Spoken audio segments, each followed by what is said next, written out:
Hi, my name is Micah Anders, and I'm going to take you on a walk today through the exhibition for the 50th anniversary of the Minneapolis St. Paul chapter of the Lynx Incorporated. The Lynx Incorporated as an organization began in 1946. In 1972, the local chapter was formed. There was a group of 15 women who were the original charter members, all of whom are pictured here at the bottom of the panel.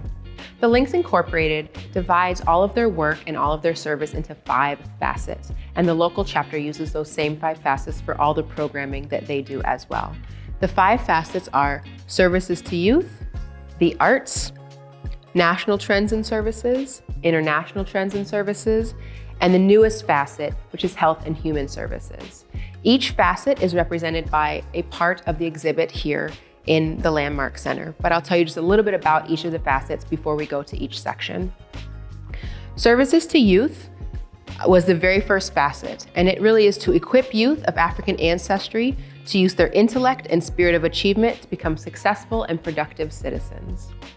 The arts goal is to increase and expand art activity through transformative programming. And not only is it to create programming, it's also to make sure there's access to the programming that is created or that already exists in the area. National Trends and Services is tasked with eliminating disparities by reducing barriers to resources through advocacy, education, and service. International Trends and Services, the goal is to expand the global platform for programs designed and developed to service the educational, health, and cultural needs of people of African descent throughout the world. And again, the newest facet is health and human services. It used to be more of a part of national trends and services, but the Lynx realized there was such a wealth of information and possibility, it broke out and became its own facet. Health and human services goal is to promote and facilitate programs that support the maintenance of good health and the elimination of chronic health disparities in communities of color through education, health advocacy, and optimal utilization of health resources. So again, throughout the exhibit, we show different examples of how the local chapter has really embraced each of these facets through their programming and their service. The services to youth facet is one of the biggest facets and has the most programming within this local chapter. 5 of the different programs are highlighted on this board here, in addition to other programs having their own panels. So for example, the Debutante Cotillion falls under the Services to Youth facet, as does Linked for Leadership, which is on this panel over here, which is the program that came after the Debutante Cotillion, utilizing some of the same principles of bringing young ladies together, young African American ladies together from across the Twin Cities, having them experience the camaraderie, learning about fellowship, having community service opportunities. But instead of ending in the large cotillion, it ended in almost a smaller graduation ceremony to talk about the time they'd had together and celebrate each of the young ladies and their success. Some of the other programs come from the national chapter, so they're programs that are not just done here in Minnesota, but done nationally. And other programs are things that started here locally and may have gone on to other chapters or just stayed as local programs here in the Twin Cities. One of the programs was the Children's Book, and this was a national initiative. So the Lynx Incorporated would partner with local libraries, local schools, and local community centers and create book reading areas. Sometimes it was a whole room, sometimes it was an area, and they would make sure it was filled with books that would be more culturally relevant to young African Americans, encouraging literacy, reading, and making sure that they were represented properly in the books that they were reading. In addition to programming such as the Children's Book Program, which again was a national initiative, one of the local initiatives was a local dance program. It was a partnership with the Hallie Q. Brown Community Center in St. Paul, Minnesota. Through that partnership, 2 Lynx members served as dance instructors for a group of young African American girls. This was an opportunity for girls who may not have access to ballet lessons, which are typically quite expensive, were able to participate. They were given shoes and leotards for free. The classes were also free. And it was an opportunity for them to see a teacher who looked like them, which even to this day is somewhat rare for a lot of kids in dance schools.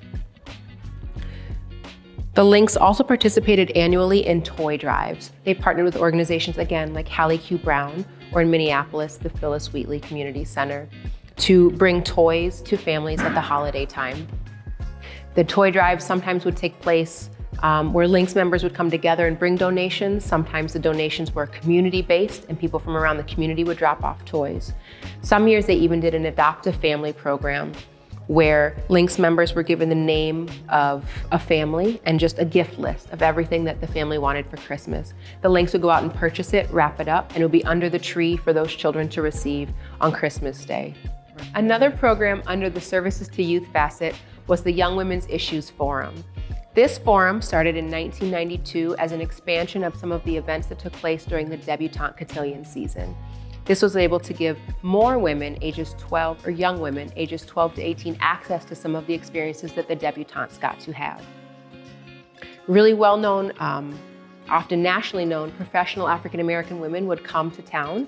They would often come to MCTC, Community College, and give a keynote speech to learn about female empowerment. They would talk about drugs, alcohol, very, very important topics to the community, relationships, various topics, mental health, physical and mental abuse. They wanted to make sure that young ladies knew about various topics, knew how to help themselves, help others. They wanted to make sure that this forum gave ladies an opportunity to have a voice, share their thoughts, share their opinions. And in addition to having a well-known keynote speaker, there would also be breakout sessions that were often led by the young ladies themselves. It would be peer-led sessions, so they could really have deep conversations and discuss these important issues. There's two quotes on here as well that I'm going to read that really, again, exemplify how a lot of young ladies felt attending these events. The first quote says, "I think my friends really need to hear these things. They need to see positive Black women talking about our heritage and how special we really are." The second quote reads, "This was great. It helped me realize that everything I do, I am held accountable for. This has given me the push I needed to get moving." So again, these events were very, very life-changing for some of the young ladies. And they all came about, again, because the debutante cotillion had given just the Debs opportunities like this, and the need was so great to make sure other young ladies had access to these types of programs. A lot of times the young ladies would be dropped off by their families, and they would be there all day for the forum. And through this process, some of the mothers and some of the caretakers of the young ladies said, "You know, our daughters are learning stuff we never had an opportunity to learn about. Is there a way you could have something for us as well?" And the Lynx responded and said, "Yes, absolutely." And so they created a second session that would be a smaller session just for the mothers or the caretakers of the young ladies to come together and learn about some of the same things the young ladies were learning about, since they hadn't had an opportunity to learn those things when they were young. At the bottom of the board are some of the women who came to town and were guest speakers for the event. There's some very famous people on here, people who are in a huge range. There's athletes, activists, editors. Some people are a little younger, some people are a little older, but they were all big change makers and very important women within the African American community. Over the past 50 years, the local chapter of the Lynx Incorporated has given over $1 million in scholarships to over 1,000 youth who have demonstrated financial need or have superior academic achievements. They've done fundraisers such as the Mardi Gras and the fashion show to raise money for these scholarships. The scholarships would often be given during an event that had various social organizations from around the Twin Cities. Fraternities, sororities, and social organizations would come together for what was known as the African American Academic Achievement Awards. And during that time, the Lynx would present their scholarships to the scholarship recipients. This was such a well-known event that it would often be publicized in the newspaper as well, such as the local Spokesman Recorder, which is a Minneapolis-based African American periodical. So oftentimes the names of the winners would be written right in the newspaper. The community would always be so proud of all of the young people who would receive the scholarships. The next of the 5 facets is the arts. In this facet, again, the members of the Lynx Incorporated wanted to make sure that people had access and knowledge for various arts programming that was going on around the Twin Cities. They partnered with organizations such as Penumbra Theater, which is a local Black theater.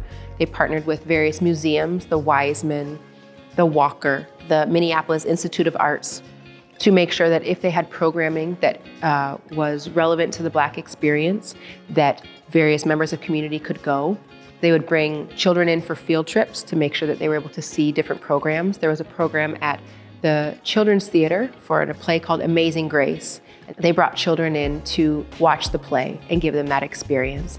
So really it was about access to experiences, access to programmings as well. Another exhibit they brought children to was the race exhibit at the Minnesota Science Museum. And here we have a picture of some of the Lynx members who were chaperones for that exhibit.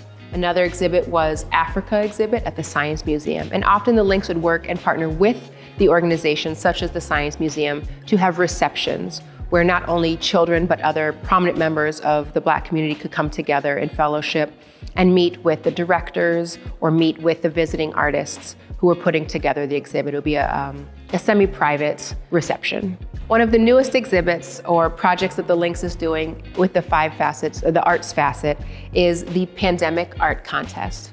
In 2020, during the pandemic, they did a film festival, a short film festival, where members of the community, children either in grades 6 to 8 or 9 to 12, were able to submit short films that they'd created, and they were judged and put together into a film festival. And they're doing that event again this year as well. So that time they talked about 3 to 5 minutes on your experience during the pandemic. And this year they'll be doing the event again. Just as a way to keep the arts facet going, during the pandemic, a lot of the regular arts events aren't happening because a lot of things have been shut down. So it's a way to make sure that they're still keeping people engaged, keeping the arts alive, and engaging with community. Again, the newest facet is the Health and Human Services facet. It began in 2010 when it developed out of the National Trends and Services facet. 3 programs are highlighted on this board. Some of them are from a while ago, again, because this is the 50th anniversary exhibition. We want to make sure we show programs that are just starting as well as programs that have been around or were around years ago. The center here talks about Camp Courage partnership. This was a partnership with the local Camp Courage for young children with sickle cell disease. Children with sickle cell were invited to the camp. The Lynx sponsored the week, and the children just got to spend the week being normal kids, but they also got to be around other kids who were like them, because oftentimes they would be more isolated from other children who had sickle cell, or they didn't know anybody else. And it gave a chance for their siblings on the opening reception to meet other kids too. So it's just this really great time for, again, a theme throughout this event is connection, camaraderie, and to learn from one another. The camp lasted for a few years, and it was a week-long overnight summer camp, just like any other summer camp. And again, the kids with sickle cell got to spend the week there. They made sure to bring in counselors who represented the kids and looked like them. So it would feel like a safe space. They were able to have really meaningful conversations, but just got to be kids and not always have to think about having an illness like sickle cell for the week. One of the newer partnerships that has started is called Empower Her. And it is a health forum, but it's done as a virtual forum. Again, because we are in sort of these pandemic times, the Lynx has done a really great job of adapting and working with the Zoom environment to create programming that can continue even when people can't be together physically.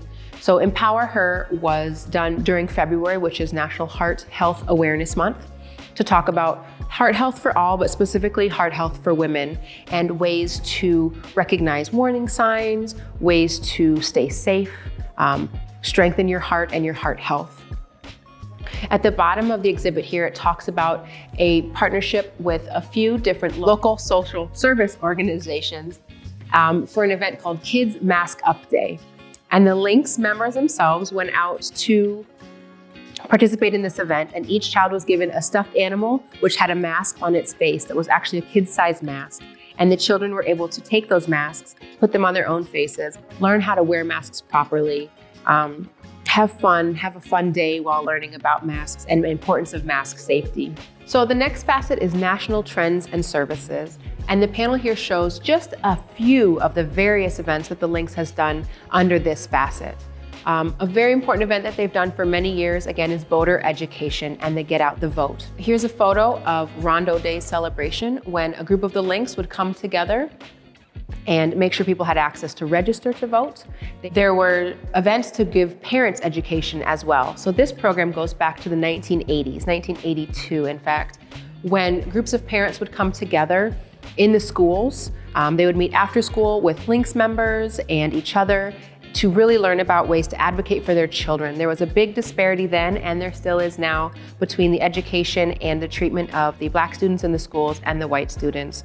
And these programs are really to help parents know how to advocate on behalf of their children, know what they could have access to that maybe they didn't know existed in terms of programming or support. And so these programs are really designed to make sure that they could help level the playing field and give parents the information that they needed to support their children in their educations. So they've done voter education and parent education. And in addition to just using education as a platform in national trends and services, the Lynx members of the local chapter also worked to bring things out into community. So they did food drives through both local churches and through the schools. So they would help bring food to the food shelves, especially around the holidays. And they would also work with St. Paul Public Schools specifically to bring food together to make sure that when families would go home on break, they had food available during that long stretch of time when oftentimes families who are dealing with food insecurity don't have access to food. The next facet is international trends and services. And this local chapter of the Lynx Incorporated worked a lot with organizations in both Africa and within the Caribbean, providing programming and services for various entities that exist in the region. One of the partnerships that lasted for many years was Books for Africa. And even in these photos, you can see the debutantes themselves are packing the books to go to Africa. It was a common service project for the debutantes during their cotillion year. So a lot of the books were used to help rebuild school libraries and community libraries in areas where war or political strife had taken away access to books and education for the students in those countries.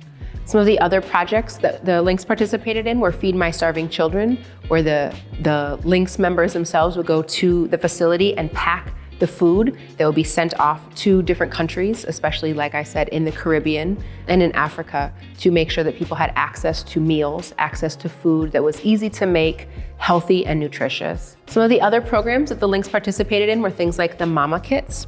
And for many of these programs, the Lynx didn't make the kits themselves, that they provided the capital and the funding to help make the programs happen in those countries. With the Mama Kits, the women were provided with the supplies they needed to have a successful birth. They would have the kits themselves, and when they would go to the hospital or to midwives to give birth to their children, they would bring their kit with them. So they had everything they needed to have a successful and safe childbirth. In addition to the kits and supplies and food that would be sent out to community, the Lynx Incorporated members of the local chapter also participated in global education, where when they would meet together here locally in the Twin Cities, they would learn about different cultures, different countries, the clothing and food that was used traditionally in other places. They were able to educate one another on issues of importance in various countries from which the guest speakers would come. So this chapter of the Lynx started in 1972. So this exhibition really showcases all of the different projects that they've done over the years, the ways they've raised money, the help they've done in the community. So their service, their social aspects are all highlighted here in this exhibition. When the Lynx chapter here in Minnesota started in the 1970s, many of the original founding charter members were friends. Many of them were educators or worked in jobs in community. As the organization has grown, the types of roles and access that women have in community has changed as well. Now the members come from a range of professions. There's doctors, lawyers, judges, women who work in corporate America. There are also still educators, now more from the administration side. It's been a reflection of the change of the times to watch women grow in their roles in business and in their professions that has come side by side with the roles they're able to have within the Lynx Incorporated as well. The Lynx Incorporated's Minneapolis-St. Paul chapter is not the first chapter of the Lynx Incorporated. It is a much larger organization with chapters all over the United States and even beyond. The organization was founded by 2 women, and we have a whole case here where we really talk about the history of the organization. They often put out books to talk about their history, to highlight important members of different chapters and of the organization as a whole. And part of the exhibition showcases not only this chapter, but the history of the organization in general. In addition to being a larger organization, it's broken down into what are called areas. And the Minneapolis-St. Paul chapter is part of the central area. And this case here talks more about the central area. Some of the members of the local Minnesota chapter have actually been in charge of, or the directors of, the Central Area Chapter as well. So the Central Area dictates what happens at more of a regional level. In addition to just having the various chapters, the Central Area also holds conferences. Women from around the Central Area get together, talk about different issues in their communities, learn from each other, are inspired by each other in programs that are done to change what programs they do at home as well. In this case, we talk a lot about some of what represents the Central Area, and also some of the beautiful pins and different bags and things like that that a lot of members would have and wear to showcase their Lynx pride at those events. One of the big projects that they did was fundraisers. So one of the very popular fundraisers was actually a Mardi Gras party. So here we have some of the masks, some of the gowns that people wore, and also we have some of the programs to talk about the ways that the Mardi Gras took place, where the Mardi Gras was done, and also to showcase all of the different scholarship opportunities that were gotten through the money raised for the Mardi Gras. This Minnesota chapter started their Mardi Gras fundraiser in the 1980s, and it was a really glorious affair with white tablecloths and beads and masks. They even did second line dances with umbrellas through the party as the night went on. There would always be a big band, people came in really beautiful outfits, and then all of the money raised went to things like scholarships. And in addition to the Mardi Gras event, they also had other fundraisers. So another fundraiser that they did during the pandemic to try and help still raise money even during our very difficult times was called Quarantine Blues. And it was actually a fundraiser that was started by this chapter, and other chapters and other organizations really loved the model and took it on themselves. So in Quarantine Blues, they did a wine tasting. They did a fundraiser where people would buy bottles of wine and foods and things like that. And they would all sit together, and it was really a fun night of everybody on Zoom together. And the money they raised was more than they've raised for a lot of their other events. So I really want to highlight some of the gowns that people wore. When we think about really fancy dress, a lot of times we don't even think about what does that look like? What does that look like in modern day, having a fancy dress or a ball gown? And so these are just some great examples that are here in the exhibit of some of the dresses that Lynx members wore while they were at events. And not only Lynx members attended, but these were community-wide events. So the Lynx put on the different fundraisers to raise money for scholarships, to raise money for programs, to raise money for different organizations in town, such as the YMCA, Penumbra Theater, places like that. And so these events just were really glorious parties to bring money into the community from the community. One of the most well-known events that the Lynx Incorporated chapter here in Minnesota put on was their annual fashion show. The funds for the fashion show were used for scholarships. The scholarships were one of their most well-known philanthropic endeavors. And at the annual fashion show, it started with Lynx members actually walking themselves in the fashion show. And it was somewhat small when it started in the 1980s. As it became more well-known, and as it got corporate sponsorship from certain Lynx members who had ties to different corporations such as Dayton's, the Dayton's company, for example, or Neiman Marcus, would sponsor the event and underwrite it. And they would bring in other models as well. Oftentimes, they would be very inclusive in their modeling. They would bring in African-American models. They would bring in plus-size models, male models, at a time that that was not done in the mainstream fashion show. So it was very, very forward-thinking. In addition to just having adults, they also had children in the fashion shows as well. So these fashion shows were so well known, people would wait the whole year to know when the next Lynx fashion show was coming, when they could get their tickets. Guests would come in their finest outfits to come just to participate as an audience member in these beautiful fashion shows. And again, all of the money was scholarship money. On the right of the case is a gold bag, and this was given out to Lynx members in commemoration of the 50th anniversary of the Lynx organization. They had a conference in New Orleans, Louisiana, and the members of the Lynx Incorporated received this bag, in addition to some other items such as pins and pens and things like that. So 50th anniversary celebration. At the bottom, we have a brochure for the Minnesota votes. Getting out the vote, Get Out to Vote was a very big campaign for this chapter. They spent a lot of time making sure that disenfranchised voters or previous felons could get the right to vote or get their voting rights back again. They wanted to make sure that people knew where their polling places were, people knew how to register to vote. So they spent a lot of time going out into community to events like Juneteenth and Rondo Days to make sure that people knew how to vote. They even could register right there on the spot. So in 1996, Jacob Lawrence and his wife came to Minnesota, and they had an exhibit at the Wiseman.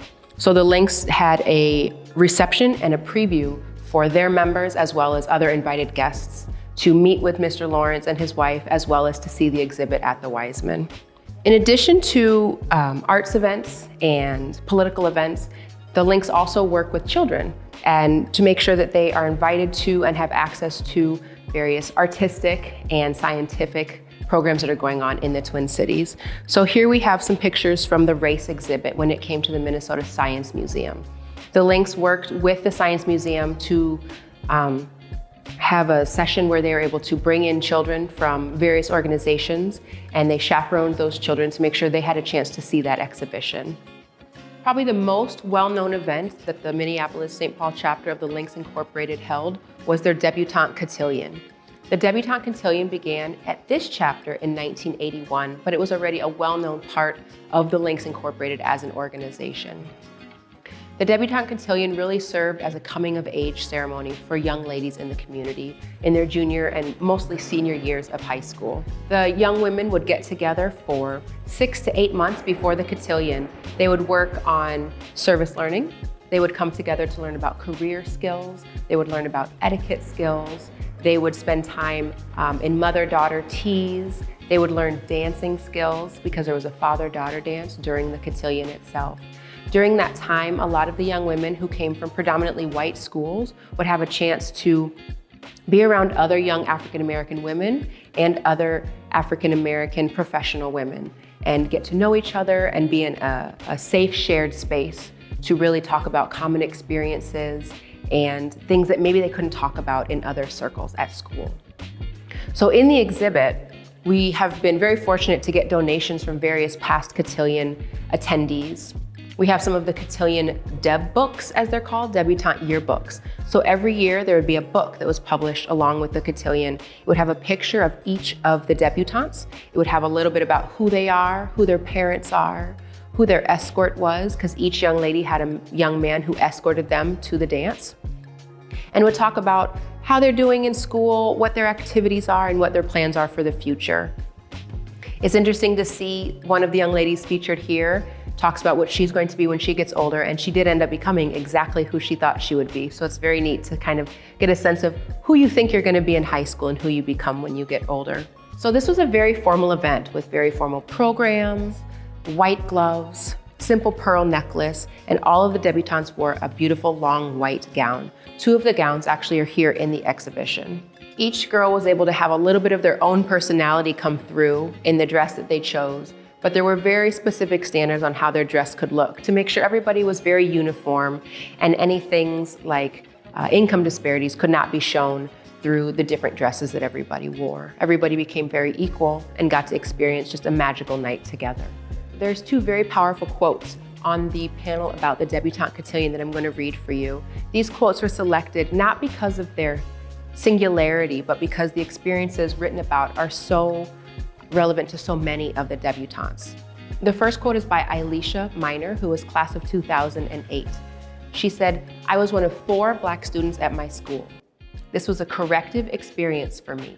It gave me time to not feel different, instead to feel empowered and beautiful, surrounded by my peers and supportive Black women." The second quote is by another former debutante. Her name was Batala, class of 1992. She wrote, or she shared, "It was an opportunity to meet other Black girls and professional women where we felt valued, special, and beautiful." All of the debutantes we talked to shared a very similar experience about the transformative experience they had at the debutante cotillion. At the top here on this panel are some pages from the Miss Manners Health and Beauty Etiquette book. This was used and taught to the debutantes not only for them to learn how to maneuver and how to interact at a fancy party, it was also to help them learn how to be in a boardroom or how to be at job interviews as well. So it was really about learning skills that will take them forward in their life, not just to get them ready for a party. At the bottom, there's some examples of invitations, some of the pictures from the actual ball itself. some of the ladies in their regular clothes, as well as once they get dressed up in their gowns. And there's also an example of who some of the escorts were. So again, each of the debutantes had a young man who escorted them to the event. And it was often a very unique experience for the escorts as well, one they don't often have access to, in their tuxedos with their white gloves as well. In this case, we have more pictures and more yearbooks from the Deb balls, as well as scrapbook pages that one of the Debs had her family member, one of the family members of one of the Debs made for her. Not only was the debutante cotillion something that the young lady participated in, it really was a family event. A lot of families were very proud of their daughters to have been selected to participate in the debutante cotillion. And again, there also was the father-daughter dance component. And for young ladies who did not have their father available, they always had another man was able to step in and really serve as that strong male role model in that part of the dance. But for some young ladies, this was one of their first times they and their dad really had that type of interaction. It's not really part of society anymore to go on dances with your father. And so this took them, back to a different time, but it allowed this really amazing experience that some of the Debs still talk about, and as do their fathers, years and years later. Thank you for taking the time to learn a little bit about the Minneapolis-St. Paul chapter of the Lynx Incorporated and their 50th anniversary exhibition here at the Ramsey County Historical Society Gallery in the Landmark Center in St. Paul. The exhibit will be up here in the gallery through the end of the year. We hope you have an opportunity to come down and see it for yourself.